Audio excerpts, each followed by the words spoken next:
Alright, this was by far the most impressive performance I've ever seen from Wemby because of the way he dominated, and it all stemmed from him finally utilizing his size, so he was basically unguardable the entire night. I've been waiting to see this iteration, because since he's came in the league, he's had a tendency of settling from deep at times, but based on this game, he's obviously adjusted his shot selection, and his mindset was just to get everything either in the mid-range or in the paint.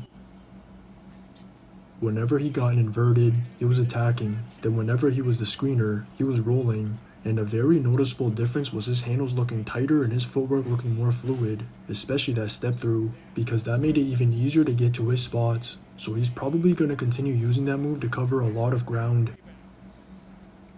It really didn't matter who was in front of him, because whenever it was a big, he could just take him off the dribble. Then whenever it was a smaller wing, he could just do the same, play bully ball, or shoot over top of him, and the Mavs just could not figure out who to assign onto him.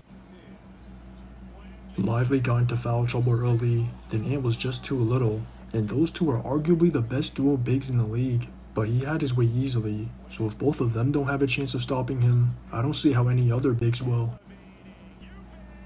The game just looks slowed down for him now, and that type of paint pressure isn't just about finishing at the rim, because it also applies a lot of pressure on the refs to make calls, so it gives them the benefit of the whistle.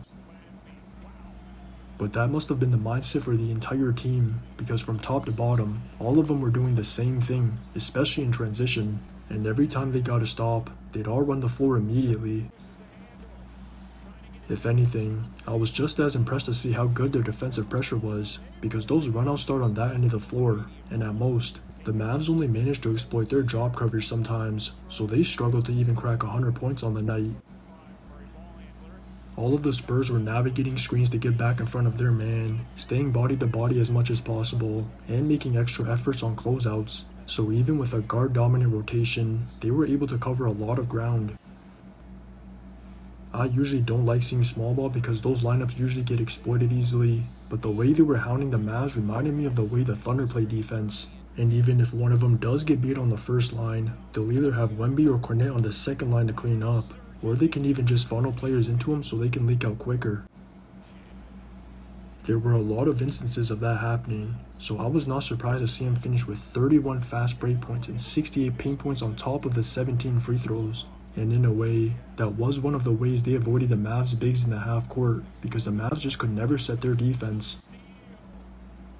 It definitely didn't help that they had to play Dwight Powell because of Lively's foul trouble, so that made it even easier for the entire Spurs team to live at the rim or line. And even though I was really tuning in to watch Coop's debut, that obviously got spoiled from how ridiculous they looked to start the year. Just watch the tape. Wemby, instead it's Vassell going up high to throw that down from Castle.